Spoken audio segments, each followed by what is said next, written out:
Assalamu alaikum my dear students, welcome back to my channel. Amjad Sadiq here. आज हम next जो coming cytoplasmic organelle है that is the mitochondria.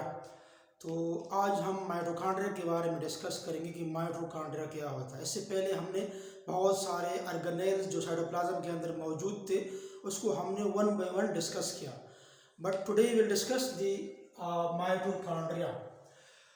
Mitochondria का लफ्ज़ जो है ये दो अल्फाज से बना है, mito from mitos, mitos mean threads like structure, and chondria from chondrion, chondrion mean granules, granular structure.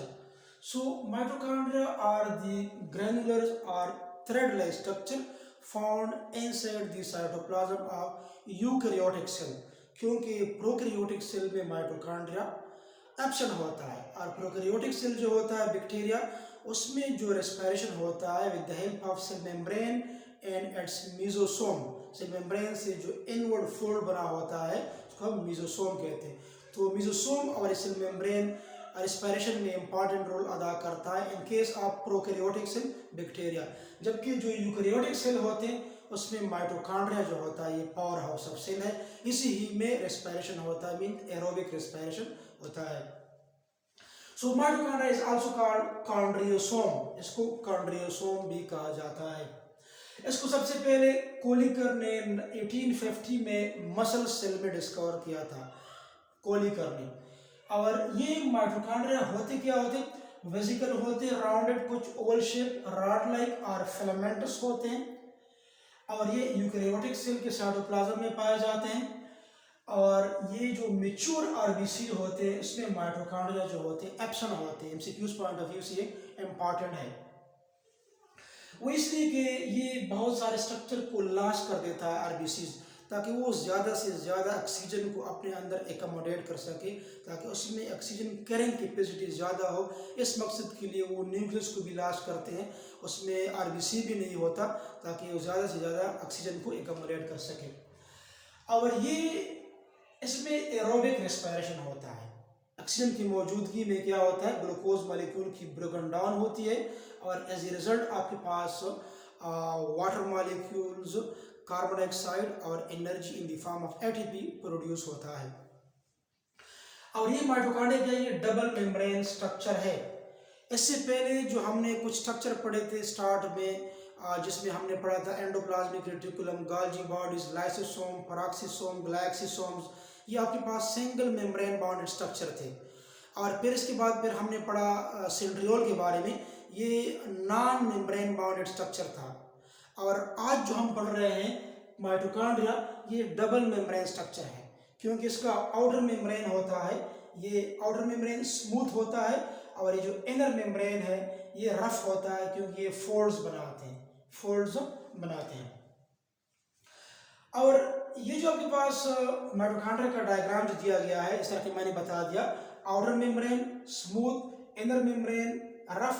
ये रफ इसलिए हैं कि ये इनर साइड पर इस तरीके से शेल्व्स फोल्डिंग बनाते हैं। ये जो फोल्डिंग्स है इनर साइड पर, these folding are called cristae, singular crista, plural cristae कहलाता है। और इधर हमने लिखा है मैट्रिक्स, ये जो इसी इनर मेम्ब्रेन के दरमियान में जो एनक्लोज्ड एरिया है दिस इज कॉल्ड मैट्रिक्स, ये मैट्रिक्स कहलाता है। और ये जो दो मेम्ब्रेन्स है, आउटर मेम्ब्रेन और इनर मेम्ब्रेन के दरमियान में जो रेड में मैंने शो किया है, ये जो दरमियान जो स्पेस है इस दो मेम्ब्रेन के दरमियान में, this space is called inter membrane space. Outer membrane, inner membrane और दरमियान में क्या है, इंटर मेम्ब्रेन स्पेस। और इनर मेम्ब्रेन के अंदर जो स्ट्रक्चर है, जो लिक्विड पार्ट है ऑलमोस्ट, इसको हम मैट्रिक्स कहते हैं। अब मैट्रिक्स जो होता है इसके अंदर क्या होते हैं, मुख्तलिफ किस्म के ऑक्सीडेटिव एंजाइम्स होते हैं, कोएंजाइम होते हैं, ऑर्गेनिक एंड इनऑर्गेनिक सॉल्ट्स होते हैं। ये सारे जो होते हैं इंपॉर्टेंट है for aerobic respiration. What is aerobic respiration? The type of respiration which occurs in the presence of oxygen is called aerobic respiration. एक होता है एनएरोबिक, जो एब्सेंस ऑफ ऑक्सीजन में होता है, इसको हमने डिस्कस भी किया है। एरोबिक और एनएरोबिक रेस्पिरेशन को एक लेक्चर मौजूद है, बायो एनर्जेटिक का जो चैप्टर है उधर ये डिटेल के साथ मौजूद है। एरोबिक में ये glycolysis, Krebs cycle, electron transport chain, aerobic में जो आपके पास लैक्टिक एसिड फर्मेंटेशन है, अल्कोहलिक एसिड फर्मेंटेशन है, ये डिटेल के साथ मौजूद है। आप इस लेक्चर को देख लें ज़रूर। अब एरोबिक रेस्पिरेशन में ही Krebs cycle, fatty acid metabolism, electron transport chain, ये क्या होते हैं? ये इसकी मदद से ऑर्गेनिक फूड की ऑक्सीडेशन होती है और आपके पास एनर्जी रिच कंपाउंड एटीपी बनते हैं। और एटीपी को हम कहते हैं currency of energy. ATPs are called the currency of energy because these are very very important. और ये एटीपी जो होता है, जो बिकॉज ऑफ रेस्पिरेशन पैदा होता है, provided to cells on demand. जब सेल को जरूरत होती है तो ये एटीपी जो होता है प्रोवाइड किया जाता है। आप लोगों ने जनरली लोअर क्लासेस में भी रेस्पिरेशन के बारे में आप लोगों ने पढ़ा। वो रेस्पिरेशन जो होता है ये एक्चुअली माइटोकॉन्ड्रिया में होता है। बॉडी में मोर देन 10 बिलियन सेल्स होते हैं, हर एक सेल के अंदर माइटोकॉन्ड्रिया होते हैं और इसी में रेस्पिरेशन होता है। रेस्पिरेशन में क्या होता है बेसिकली, जिस तरह हम कहते हैं कि ये पावर हाउस ऑफ सेल है। माइटोकॉन्ड्रिया क्या है? पावर हाउस ऑफ सेल है। और पावर हाउस ऑफ सेल इसको इसलिए कहते हैं कि इसमें एनर्जी पैदा होती है और ये एनर्जी जो होती है एटीपी के फॉर्म में पैदा होती है। ग्लूकोज ऑक्सीजन के साथ रिएक्ट करके एंजाइम की मौजूदगी में आपके पास कार्बन डाइऑक्साइड, आपके पास वाटर और एटीपी। फॉर एग्जांपल जब आप खुराक खा जाते हैं, आपकी बॉडी में थ्रू डाइजेस्टिव सिस्टम इसकी ब्रोकन डाउन हो जाता है, ये ग्लूकोज में कन्वर्ट हो जाते हैं, कार्बोहाइड्रेट ग्लूकोज ब्लड में शामिल हो जाते हैं। ब्लड इसी खुराक को माइटोकॉन्ड्रिया तक पहुंचाते हैं। और ऑक्सीजन भी आप इनहेल करते हैं, ये थ्रू रेस्पिरेटरी सिस्टम आ जाता है। तो खुराक through digestive system, oxygen through respiratory system, ये दोनों ग्लूकोज और ऑक्सीजन माइटोकॉन्ड्रिया में जब पहुंच जाते हैं वहाँ पर इसमें रेस्पिरेशन हो जाता है। और देखिए आप इस तरह अगर आप हाथ पकड़ ले तो आप इस तरह एक्सहेल करते हैं, अब कार्बन डाइऑक्साइड को एक्सहेल कर रहे हैं।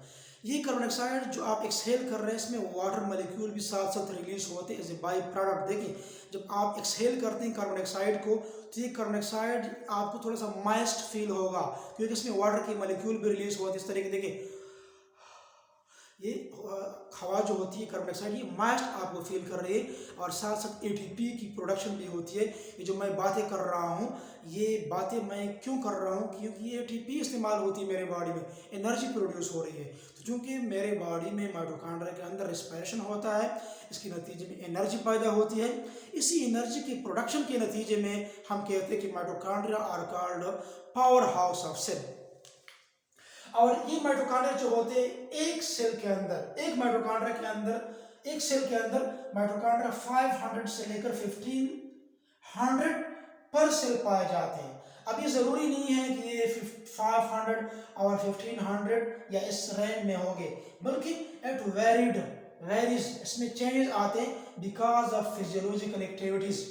फॉर एग्जाम्पल आप कोई टफ एक्सरसाइज करते हैं, आप जिम करते हैं तो क्या हो जाता है आपके बॉडी के मसल सेल्स में नंबर ऑफ माइटोकॉन्ड्रिया इंक्रीज हो जाते हैं क्योंकि डिमांड ज़्यादा हो जाती है इस वक्त जब आप टफ एक्सरसाइज करते हैं। लेकिन जब आप एक्सरसाइज छोड़ जाते हैं तो फिर ये माइटोकॉन्ड्रिया जो होते हैं फिर इस्तेमाल के काबिल नहीं होते। तो फिर मैंने आप लोगों को लाइसोसोम के टॉपिक में एक्सप्लेन किया था कि लाइसोसोम की एक प्रॉपर्टी है ऑटोफेजी, सेल्फ ईटिंग। तो फिर वो लाइसोसोम क्या करते हैं, आपके बॉडी में जो एक्स्ट्रा माइटोकॉन्ड्रिया बने थे जब आप एक्सरसाइज छोड़ जाते हैं तो उस माइटोकॉन्ड्रिया की फिर ज़रूरत नहीं होती। तो फिर ये ऑटोफेजी जो प्रॉपर्टी है, इसी प्रॉपर्टी में जो लाइसोसोम होते इसी एक्स्ट्रा माइटोकॉन्ड्रिया को कहा जाते हैं, फिर तादाद को नॉर्मल तक लेके आते हैं। लेकिन ये डिमांड पर ये माइटोकॉन्ड्रिया की तादाद में इजाफा होता रहता है। और बेसिकली आपके साथ दो ऐसे ऑर्गेनेली है जो आपके पास, एक तो आपके पास माइटोकॉन्ड्रिया है और एक आपके पास क्लोरोप्लास्ट है, जो अगले लेक्चर में हम डिस्कस करेंगे क्लोरोप्लास्ट के बारे में। इसमें जो राइबोसोम होता है आपके पास वो 70 स्ट्रैंड का होता है। हालांकि आपके पास माइटोकॉन्ड्रिया तो यूकेरियोटिक सेल में पाया जाता है। अब यूकेरियोटिक सेल में कैसे प्रोकैरियोटिक नेचर का राइबोसोम आ जाता है 70 स्ट्रैंड पर, ठीक है। तो अब जिस तरह कि मैंने आपको एक पहले लेक्चर में भी आप लोगों को बताया था कि टेक्निकली ये बात गलत है कि अगर कोई कहे कि यूकेरियोटिक सेल के साइटोप्लाज्म में क्या पाया जाता है, यूकेरियोटिक सेल के साइटोप्लाज्म में ATS राइबोसोम पाया जाता है, क्योंकि अब साइटोप्लाज्म में तो माइटोकॉन्ड्रिया और क्लोरोप्लास्ट भी मौजूद है, बट क्लोरोप्लास्ट और आपके पास जो माइटोकॉन्ड्रिया है उसके बॉडी के अंदर फिर 70S राइबोसोम पाया जाता है। तो हमें इस तरह कहना चाहिए कि यूकेरियोटिक सेल के जो साइटोप्लाज्म है उधर आपके पास जो एंडोप्लाज्मिक रेटिकुलम है और साइटोप्लाज्म है उधर तो आपके पास 80 स्वेडबर्ग राइबोसोम मौजूद है, बट साइटोप्लाज्म के अंदर जो माइटोकॉन्ड्रिया और क्लोरोप्लास्ट है उसमें फिर क्या होते हैं 70 स्वेडबर्ग राइबोसोम पाए जाते हैं। तो अब माइटोकॉन्ड्रिया और जो क्लोरोप्लास्ट है इसके बारे में एक थ्योरी है, उसका नाम है endosymbiotic theory. Endo means inside, symbiotic symbiosis से निकला है। सिम्बायोसिस क्या होता है? It is a type of association in which two organism get together for their mutual benefit. अब जब एक ऑर्गेनिज्म दूसरे की बॉडी में रहता है देन इट इज कॉल्ड एंडोसिम्बायोसिस। अब कहते हैं कि सबसे पहले इसी प्लेनेट अर्थ पर प्रोकैरियोटिक ऑर्गेनिज्म हुआ करते थे। ये प्रोकैरियोटिक ऑर्गेनिज्म जो कि बैक्टीरिया थे ये इसकी बॉडी में चेंजेस आ गए, ये इवॉल्व हो गए, यूकेरियोटिक सेल में चेंज हो गए। अब जो यूकेरियोटिक सेल है इसी यूकेरियोटिक सेल ने क्या किया, कहते हैं कि जो प्रीवियसली एग्जिस्टिंग आपके पास बैक्टीरिया और क्लोरोप्लास्ट थे, माइटोकॉन्ड्रिया और क्लोरोप्लास्ट थे, तो कहते हैं कि माइटोकॉन्ड्रिया प्रीवियसली एरोबिक बैक्टीरिया हुआ करता था और क्लोरोप्लास्ट जो था ये एक साइनोबैक्टीरिया, एक ब्लू ग्रीन एल्गी, एक फोटोसिंथेटिक बैक्टीरिया हुआ करता था। तो क्या हो गया कि इसी यूकेरियोटिक सेल ने इसी माइटोकॉन्ड्रिया को एंगल्फ किया। हम प्रीवियस लेक्चर्स में हम डिटेल से इसके बारे में पढ़ भी चुके हैं एंडोसिम्बायोटिक थ्योरी में। अब देखें तो यूकेरियोटिक सेल ने माइटोकॉन्ड्रिया को एंगल्फ कर दिया। इस तरीके से ये माइटोकॉन्ड्रिया बेसिकली क्या था, ये एरोबिक बैक्टीरिया हुआ करता था। तो एक एरोबिक बैक्टीरिया एक यूकेरियोटिक सेल के अंदर एज ए सिम्बायोसिस के तौर पर, एंडोसिम्बायोसिस के तौर पर एग्जिस्ट कर रहा था। तो कहते हैं कि ये जो एरोबिक बैक्टीरिया यूकेरियोटिक सेल ने जो एंगल्फ कर दिया ये बाद में एक्चुअली क्या बन गया, माइटोकॉन्ड्रिया बन गया। अब माइटोकॉन्ड्रिया में 70S क्यों है? इधर हमने लिखा है कि राइबोसोम है 70S। ये 70S इसलिए है कि माइटोकॉन्ड्रिया पहले क्या हुआ करता था, एरोबिक बैक्टीरिया हुआ करता था, एक प्रोकैरियोटिक ऑर्गेनिज्म हुआ करता था।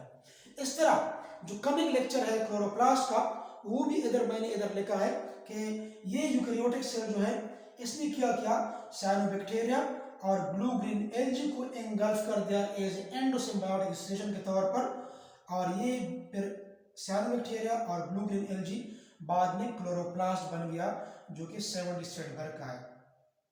अब एक ऑर्गेनिज्म, ये ऑर्गेनिज्म जो थे आपके पास एरोबिक बैक्टीरिया और साइनोबैक्टीरिया, ये प्रीवियसली ऑर्गेनिज्म हुआ करते थे। जब यूकेरियोटिक सेल ने इसको एंगल्फ किया तो ये एंडोसिम्बायोसिस बन गया कि एक ऑर्गेनिज्म दूसरे ऑर्गेनिज्म के बॉडी में रहता है। इसको हम कहते हैं एंडोसिम्बायोटिक थ्योरी भी इसको हम कहते हैं, इसी में इसको एक्सप्लेन किया गया है। इसी वजह से यूकेरियोटिक सेल के अंदर जो माइटोकॉन्ड्रिया और क्लोरोप्लास्ट है इसमें 70 स्वेडबर्ग जो कि प्रोकैरियोटिक नेचर के राइबोसोम्स है वो पाए जाते हैं। अब आपके पास ये जो स्ट्रक्चर है इसमें मैंने आपको एक्सप्लेन कर दिया कि इसमें के अंदर आउटर मेम्ब्रेन है, इनर मेम्ब्रेन है, क्रिस्टी है, मैट्रिक्स है। अब इसी मैट्रिक्स का एक इम्पॉर्टेंट रोल है। कैसे इसका इम्पॉर्टेंट रोल? इसके अंदर ऑक्सीडेटिव एंजाइम है जो कि एरोबिक रेस्पिरेशन परफॉर्म करते हैं। अब देखें, अब इसके अंदर बेसिकली क्या होता है, इसके अंदर आपके पास DNA भी पाया जाता है इसी स्ट्रक्चर में, माइटोकॉन्ड्रिया में, मैट्रिक्स में आपके पास राइबोसोम भी है जो 70 स्वेडबर्ग के हैं जो मैंने इधर एक्सप्लेन कर दिया। और आपको पता है कि माइटोकॉन्ड्रिया और क्लोरोप्लास्ट भी सेम इस तरह होता है। माइटोकॉन्ड्रिया और क्लोरोप्लास्ट में चूंकि राइबोसोम 70 स्वेडबर्ग और DNA पाया जाता है तो इसी वजह से हम कह सकते हैं कि इसी राइबोसोम और डीएनए के प्रेजेंस के नतीजे में हम माइटोकॉन्ड्रिया और क्लोरोप्लास्ट को क्या कहते हैं, self replicating organelles, self replicating organelles. और इसी के नतीजे में फिर चूंकि प्रोटीन मौजूद होते हैं तो क्या करते हैं, it synthesize the protein, protein are synthesized within the mitochondria. अब माइटोकॉन्ड्रिया के अंदर प्रोटीन भी तैयार होते हैं, इसके अंदर डीएनए भी है, सेल्फ रिप्लिकेशन भी करता है, अपने आप को डुप्लीकेट भी करता है। तो क्या होता है, ये सेल के अंदर अपने नंबर को इंक्रीज करता है जब कभी जरूरत होती है, जब आप टफ एक्सरसाइज करते हैं। क्यों? क्योंकि इसके अंदर क्या है, राइबोसोम और डीएनए है। So because of the presence of ribosomes and DNA, mitochondria and chloroplast are called self-replicating organelles or self-replicating organelle। अब देखें, अब जो अंदर जो मैट्रिक्स में जो इनर मेम्ब्रेन फोल्ड हो गया है, इसको हम क्रेस्टी कहते हैं। ये क्रेस्टी पर कुछ नाब्स लाइक स्ट्रक्चर मौजूद होते हैं, नाब लाइक स्ट्रक्चर। ये जो नाब लाइक स्ट्रक्चर है, जो ग्रीन में मैंने शो किए हैं, अब इसी नाब लाइक स्ट्रक्चर को इधर मैंने इसी पीस को लिया है, इधर ये आपके पास वही नाब लाइक स्ट्रक्चर है। इसी इनर क्रेस्टी में अगर आप देखें, ये आपके पास नाब लाइक स्ट्रक्चर है, ठीक है। इसमें दो पार्टिकल होते हैं। अब दो पार्टिकल, ये पार्टिकल जो है इसको हम कहते हैं F1 पार्टिकल। F1 पार्टिकल के साथ साथ इधर एक जो रेड में एक डॉट आपको नजर आ रहा है, एक डॉट, ये जो होता है इसी क्रेस्टी के अंदर जो होता है फिक्स हुआ होता है, एम्बेडेड हुआ होता है। This is called F0 particle. So this is the F1 particle and this is F0 particle.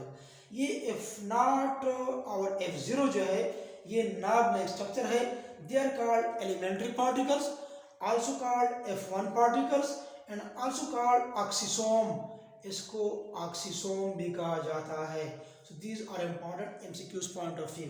और ये जो आपके पास elementary particles है, ये इसका एक important रोल होता है और ये बेसिकली रिप्रेजेंट कर रहा है किस चीज़ को, ये एटीपी सिंथेटेज एंजाइम को रिप्रेजेंट कर रहा है। Structure basically ATP synthetase enzyme का है और एटीपी सिंथेटेज एंजाइम का काम क्या होता है कि ये एडीपी, एडेनोसिन डाइफॉस्फेट को इनऑर्गेनिक फास्फेट के साथ कंबाइन करके एटीपी बनाते हैं। एटीपी की प्रोडक्शन में क्या करते हैं, इंपॉर्टेंट रोल अदा करते हैं। इसीलिए तो हम कहते हैं कि माइटोकॉन्ड्रिया को हम क्या कहते हैं, इसको हम कहते हैं पावर हाउस ऑफ सेल।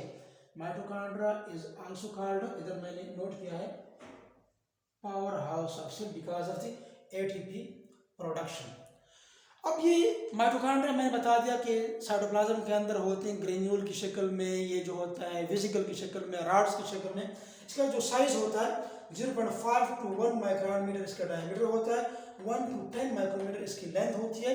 इसकी जो साइज है almost size of average bacteria, तकरीबन इसका ये साइज होता है इसका, ठीक है। तो उम्मीद है आपने माइटोकॉन्ड्रिया के बारे में आपको समझ आया होगा। Very important, very interesting topic है।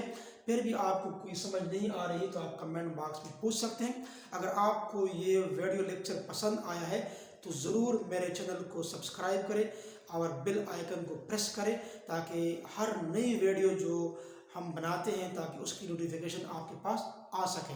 और हमें अपने दुआ में ज़रूर याद रखें। अल्लाह हाफिज़।